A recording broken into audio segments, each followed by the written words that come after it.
सो फटाफट शुरू करते हैं जहाँ पे हम अटके थे। तो अगर x आपका 1 और 2 के बीच में है तो आंसर आएगा 1। इन द सेम वे 2 जब x आपका 2 और 3 के बीच में है, फिर -1 जब वो -1 और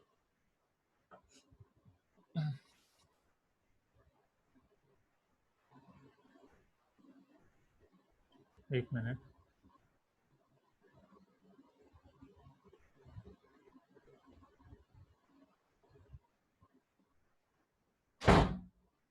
जब वो -1 और 0 के बीच में है, फिर -2 जब वो -2 और -1 के बीच में है, और यहाँ से ये चलता जाएगा, यहाँ से ये चलता जाएगा।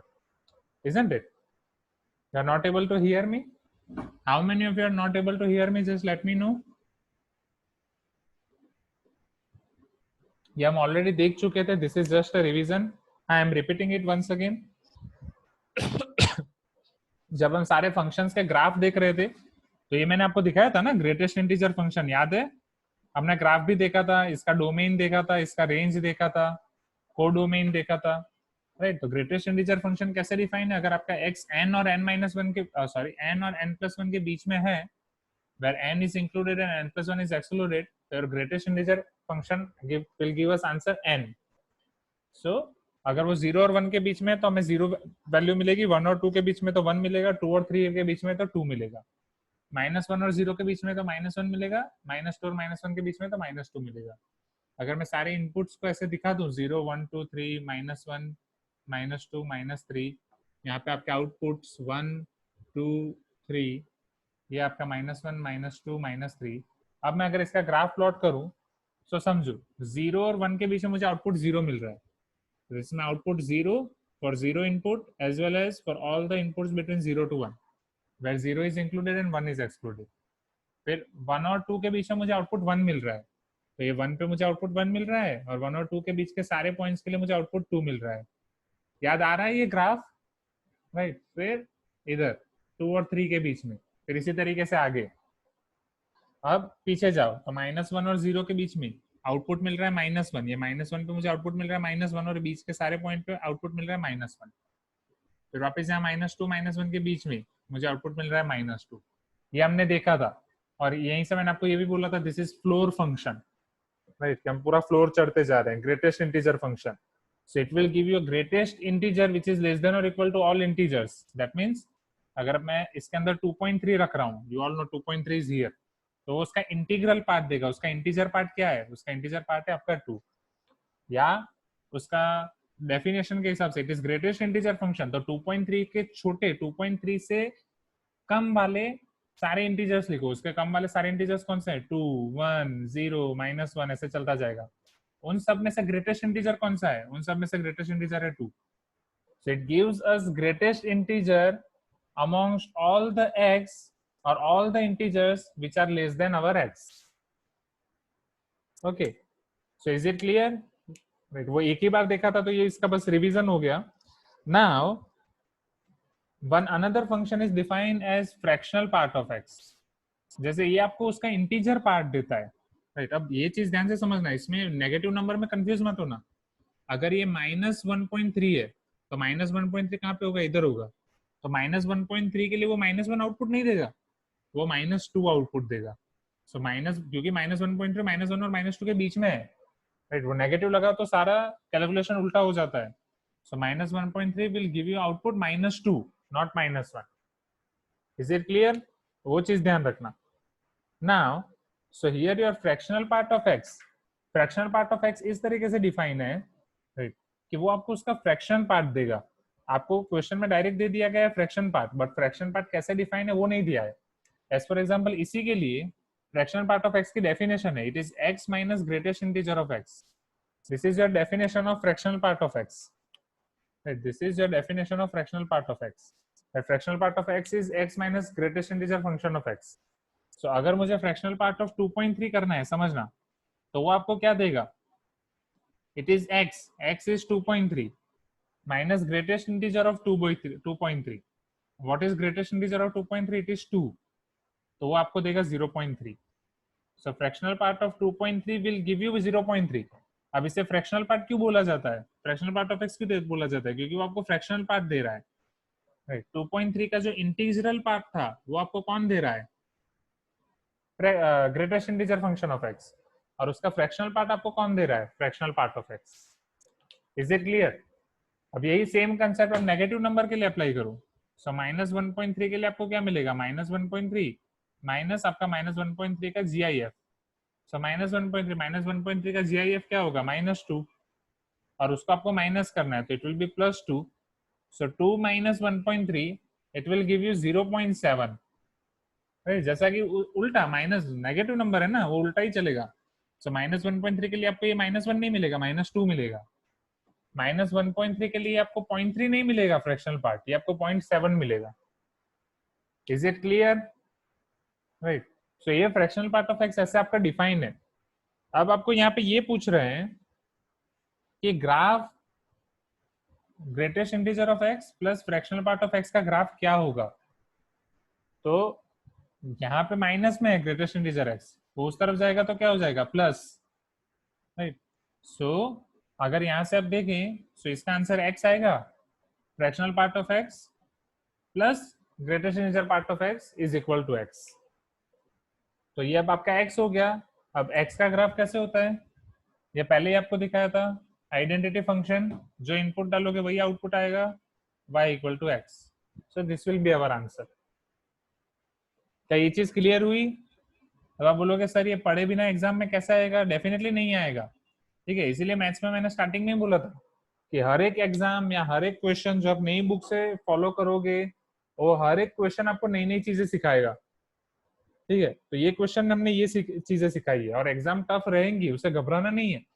ऑनलाइन एग्जाम में ये बहुत सारी चीजें नई नई पता चलेंगी। राइट, उनसे सीखना है और आगे बढ़ना है। That's it.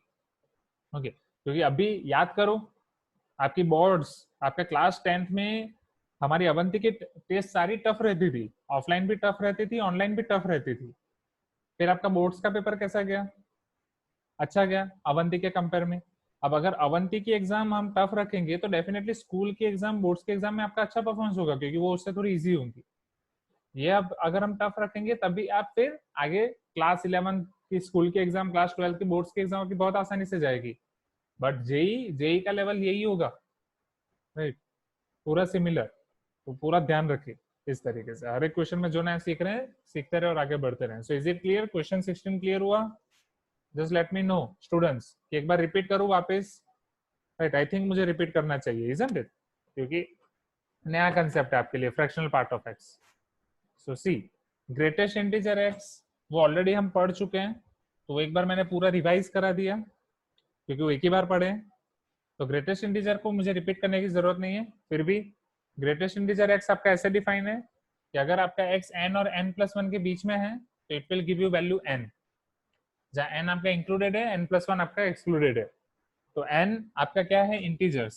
सो सारी वैल्यूज रखते जाएं। तो अगर x आपका 0 और 1 के बीच में है तो आउटपुट मिलेगा 0, x आपका 0 से 1 के बीच में है तो आउटपुट 0, 1 और 2 के बीच में है तो आउटपुट 1, 1 और 2 के बीच में है तो आउटपुट 1, 2 और 3 के बीच में है तो आउटपुट 2, 2 और 3 के बीच में है तो आउटपुट 2, -1 और 0 के बीच में है तो आउटपुट -1, -1, और -2 और -1 के बीच में है तो output -2।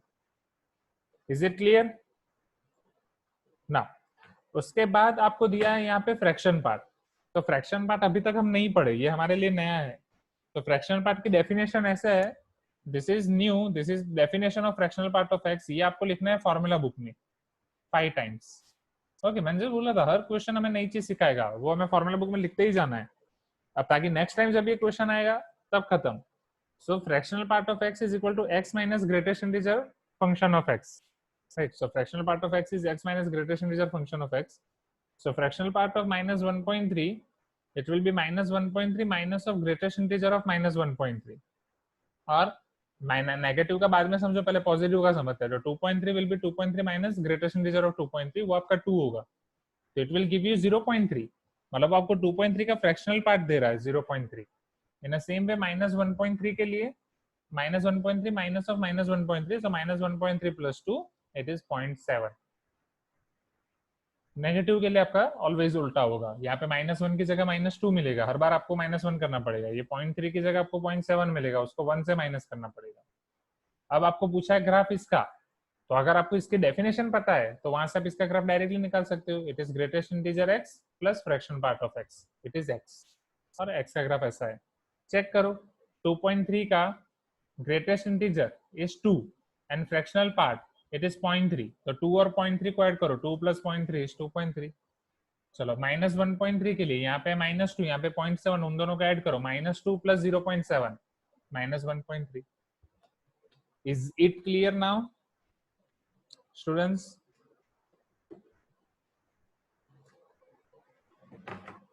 Please give me some response. तो ये हो गया आपका क्वेश्चन नंबर 16. और आज शशिन सर आपका फिजिक्स का क्लास लेंगे 3:30 to 5. वो डाउट सॉल्विंग रहेगा उसमें, right? So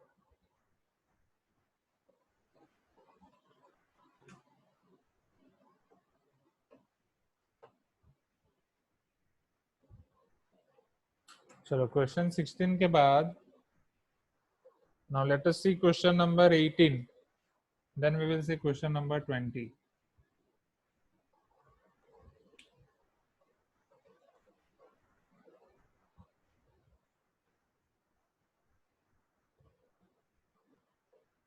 Now a survey shows that 60% of people watch a news channel whereas 75% watch another news channel. Okay, if x% of the people watch both the channels then okay, तो एक सर्वे किया गया है, right? हाँ maths class तो है ही ना, right? हाँ वो तो होगी ना, ये तो बता रहा हूँ. सो 11 to 1 और 2 to 3:15 जो मैथ्स क्लास है वो तो है ही. फिर 3:30 से सेशन सर आपका फिजिक्स का क्लास लेंगे, डाउट सॉल्विंग. 3:30 से और कोई क्लास है क्या आपका?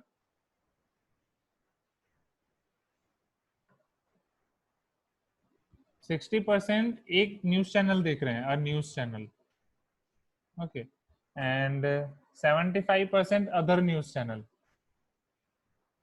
वो एक दूसरे न्यूज चैनल देख रहे हैं. Now and if x% people watch both the channels then what will be value of x? आपको अलग अलग ऑप्शन दिए गए हैं. ओके, आइदर वो एक फिक्स वैल्यू मिलेगा या कोई रेंज मिलेगी, वी विल सी. ओके, सो समझो यहाँ पे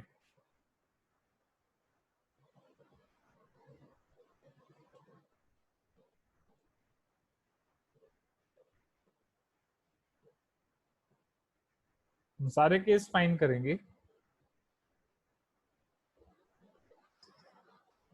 सो 60% पीपल एक न्यूज चैनल देख रहे हैं और 75% पीपल अदर न्यूज चैनल देख रहे हैं. Okay, so if x% of other people वो दोनों न्यूज चैनल देख रहे हैं, so what will be the value of x? Okay, तो सपोज ए सेट ऐसा है, हम यूनिवर्सल सेट यहाँ पे मान लेते हैं 100. ओके, कि टोटल, क्योंकि वो परसेंटेज को नंबर्स में कन्वर्ट करने के लिए टोटल 100 पीपल हैं जो सारे न्यूज देख रहे हैं. ओके, बट वो भी डिपेंड करेगा, यहाँ पे ये भी अलग केस है, राइट? तो इसको फिलहाल साइड पे रखते हैं, या मान लेते हैं. चलो फिलहाल total number of universal set are 100. Total 100 people पे हम सर्वे कर रहे हैं. उसमें से ए, जो एक न्यूज चैनल है ए, वो 60 लोग देख रहे हैं. दूसरे न्यूज चैनल है बी, वो 75 लोग देख रहे हैं. नाउ अब हमें ये फाइंड करना है कि दोनों, मतलब number of elements in A intersection B की वैल्यू कितनी हो सकती है. वो है आपके X elements. Okay, so we all know that this formula, number of elements in A union B is equal to number of elements in A plus number of elements in B minus number of elements in A intersection B. Okay, अब मैं अगर इसमें सारी value put करूं तो number of elements in A union B मुझे पता नहीं है, ऐसा कुछ क्लियरली बोला नहीं है. Number of elements in A is 60, number of elements in B is 75 minus number of elements in A intersection B, that is X. इसकी वैल्यू मुझे फाइंड करनी. तो माइनस एक्स इधर हो जाएगा तो वो प्लस एक्स हो जाएगा. Now 60 plus 75, 0 plus 5 5, 6 plus 7 13, 135 minus number of elements in A union B. So x is equal to 135 minus number of elements in A union B. अब यहां तक हम ऐसे क्वेश्चन तो कर चुके थे कि एक टाइप के क्वेश्चन हम ऑलरेडी कर चुके हैं कि हमें अगर x की मिनिमम वैल्यू फाइंड करनी है, अगर हमें x की मिनिमम वैल्यू फाइंड करनी है तो यहाँ पे A यूनियन B की हमें मैक्सिमम वैल्यू लेनी पड़ेगी. Isn't it? और वो ए यूनियन बी की मैक्सिमम वैल्यू हम कौन सी लेते थे? यूनिवर्सल सेट, सारे के सारे लोग टीवी देख रहे हैं, राइट? सो एक्स की मिनिमम वैल्यू यहां से हमें मिलेगी 135 माइनस इसकी मैक्सिमम वैल्यू 100, सो एक्स की मिनिमम वैल्यू हमें मिलेगी 35। अब ऐसे वाले क्वेश्चन तो हम ऑलरेडी कर चुके हैं, इजंट इट? अब x की मैक्सिमम वैल्यू फाइंड करने वाले क्वेश्चन हमने कभी नहीं किए ये वाले केस में। चलो अब यहाँ पे x की मैक्सिमम वैल्यू मुझे तब मिलेगी जब a यूनियन b आपका मिनिमम होगा, राइट? क्योंकि यहाँ पे माइनस का सिंबल है बीच में। सो x की मैक्सिमम वैल्यू आपको तब मिलेगी जब a यूनियन b आपका मिनिमम होगा। It is 135। अब a यूनियन b की मिनिमम वैल्यू क्या होगी? That's why it is important question. मैंने बोला ही था हर क्वेश्चन आपको कुछ ना कुछ नया सिखाएगा। ओके, चलो तो मैक्सिमम वैल्यू के लिए a यूनियन b की मिनिमम वैल्यू क्या होगी समझो। ए टीवी देख रहे हैं 60 लोग, बी टीवी देख रहे हैं मतलब बी चैनल देख रहे हैं 75 लोग, तो ए यूनियन बी की मिनिमम वैल्यू क्या हो सकती है? Anyone? You can type in chat box और you can raise your hand. A channel 60 लोग ए चैनल देख रहे हैं, 75 लोग बी चैनल देख रहे हैं। हमने ये ऐसा एज्यूम किया था कि 100 लोग देख रहे हैं, मैक्सिमम वैल्यू ले ली, ए यूनियन बी इज 100, तो अब ए यूनियन बी की मिनिमम वैल्यू क्या हो सकती है? 75। Very good, चुलेका, Shri हरियन, Cauchy. Now see, यहाँ पे आपका वेन डायग्राम कैसा बनेगा कि आपका जो ए यूनियन बी है वही आपका यूनिवर्सल सेट है। ओके, अब यहाँ पे आपका वेन डायग्राम क्या बनेगा? ये आपका यूनिवर्सल सेट है, ये आपका ए है और ये आपका बी है। बी पूरा ए के अंदर आ गया, मतलब जितने लोग बी चैनल देख रहे हैं, जो ये 60 लोग बी चैनल देख रहे हैं उतने ही लोग ए भी देख रहे हैं, प्लस ए में और 15 ज्यादा देख रहे हैं। So whenever you have to find, यहाँ से एक आपको दूसरा रूल भी मिल गया, अगर whenever you have to find maximum value of number of elements in A union B and if there it is concerned of only two sets, तीसरा set नहीं है, so it is number of elements in U। इसकी maximum value क्या होगी? Universal set में जितने elements हैं वो। और अगर आपको उसकी मिनिमम वैल्यू फाइंड करनी है, number of elements in A union B की मिनिमम वैल्यू, तो वो आपने क्या ली? 75। जो 60 और 75 उन दोनों में से जो मैक्सिमम है वो ली। So that will be your maximum value between number of elements in A and number of elements in B। इन दोनों में से जो भी बड़ा होगा वो आपकी A यूनियन B की मिनिमम वैल्यू हो जाएगी। सो ये आपको नई फॉर्मूला भी नहीं, ये भी आप फॉर्मूला बुक में डाल सकते हो। ओके, सो 135 माइनस 75 कितनी वैल्यू मिलेगी? 60, राइट? तो x की मैक्सिमम वैल्यू है 60, मिनिमम वैल्यू है 35, सो x की आपको एक पूरी रेंज मिल जाएगी यहाँ पे। तो your x will be between 35 to 60 where this both values can be possible, so it is less than or equal to, so 35 is less than or equal to x is less than or equal to 60। is it clear? question number 18 students, let me know। एक बार वापस repeat कर रहा हूँ ये question. तो हमें ये तो पता ही है, ये चीज हम हर बार करते थे, ये मिनिमम वाला कई बार करके गए हैं, ए यूनियन बी को यू लेके। ये क्वेश्चन अच्छा क्यों है? क्योंकि इसमें हमें एक्स की मैक्सिमम वैल्यू भी पूछी है। सो एक्स मैक्स तब मिल सकता है जब ए यूनियन बी मिनिमम हो। अब ए यूनियन बी मिनिमम क्या हो सकता है? जब बी ए का सबसेट ही हो जाए, राइट? तो उन दोनों में से जो भी मैक्सिमम होगा, सो ए यूनियन बी की मैक्सिमम वैल्यू ऑलवेज यू होगा, universal set. A union B की मिनिमम वैल्यू होगा नंबर ऑफ ए और नंबर बी बी के दोनों में से जो भी मैक्सिमम वैल्यू हो। And this condition is only when two sets are given, A and B. अगर तीसरा सेट आ गया तो ये कंडीशन नहीं चलेगी, ओके क्योंकि वो फिर अलग हो जाएगा। So it is -75 and we got 60। Is it clear? Just let me know, students. Write in chat box तो हमें पता चले। Now let us see your final doubt of test. That is question number 20.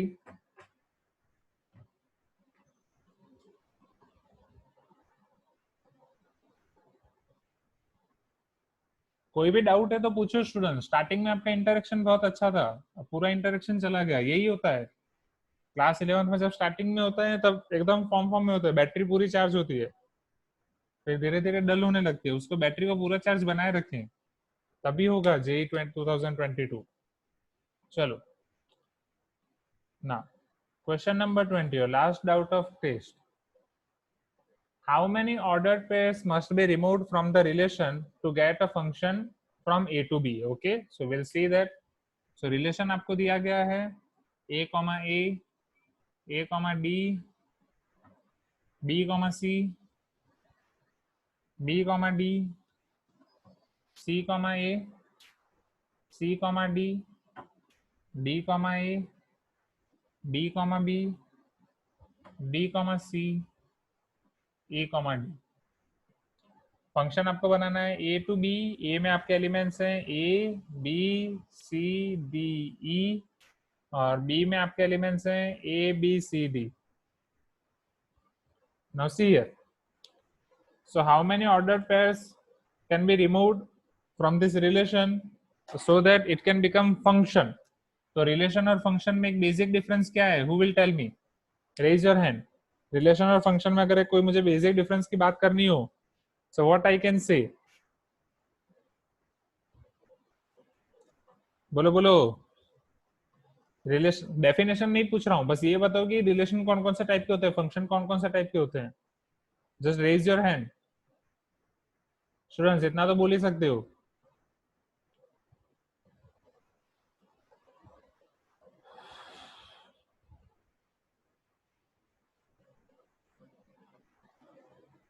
Many to many, many to many नहीं। हाँ बोलो Samarth, you can unmute yourself and tell. तीन type मैंने बोले थे।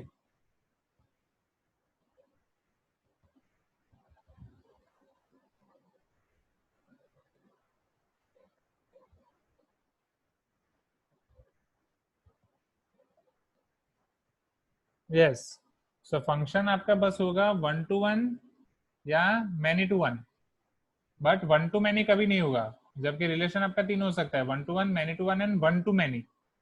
Okay, so is it clear Siddharth? ना अब यहाँ पे अगर हम देखें ए कॉमा ए पे एक इनपुट एक आउटपुट मिल रहा है, ए पे डी, ए पे आपको डी मिल रहा है, तो ये 1 to मैनी हो गया। तो ए इन दोनों में से कोई भी एक को रिमूव करना पड़ेगा, इन दोनों में से कोई भी एक को रिमूव करना पड़ेगा, तो ये 1 to 1 होगा। फिर बी कॉमा सी, वापिस बी कॉमा डी, अब इन दोनों में से भी किसी एक को रिमूव करना पड़ेगा, any one from this two, ताकि क्योंकि वो भी आपका 1 to 1 मैनी हो रहा है।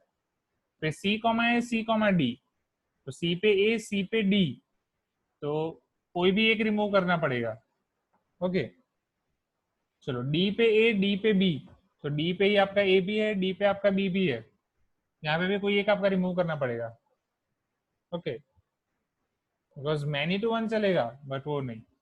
फिर डी पे सी, डी पे तीन आपको दिए गए हैं, डी पे आपको ए बी सी, इन तीनों में से कोई भी दो रिमूव करने पड़ेंगे। और ई पे डी, ये आपका एक ही है, ई अच्छा है, ई का 1 to 1 ही है। So here we have to remove 1 2 3 4 5, so here we have to remove 5 elements. Is it clear? बोलो स्टूडेंट्स, और कोई डाउट इन टेस्ट? टेस्ट में और कोई डाउट्स हैं? Just let me no. ECB तो बाद में ही अपलोड करना है, ठीक है? ओके ओके, सो चलो तो फिर एक ब्रेक लेते हैं, हैव लंच, 2 बजे शुरू करेंगे। And what about your Google classroom, कोई होमवर्क था आपका? क्योंकि यहाँ पे तो मुझे नो ड्यू डेट दिखा रहे हैं, आपके कोई ड्यू डेट नहीं है। Regular book May 15, regular book May 15 में सिर्फ 2 लोगों ने भेजा है, 23 लोगों ने नहीं भेजा है। रेगुलर बुक May 15 में क्या था होमवर्क? टीपीपी 1 and 2, वो किस किस का बाकी है? अपलोड नहीं हो रहा है भाई। रेगुलर बुक May 15 की बात कर रहा हूँ।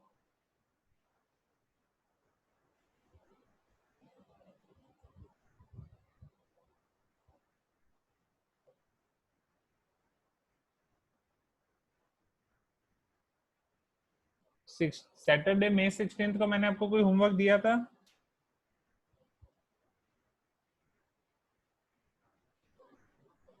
ओके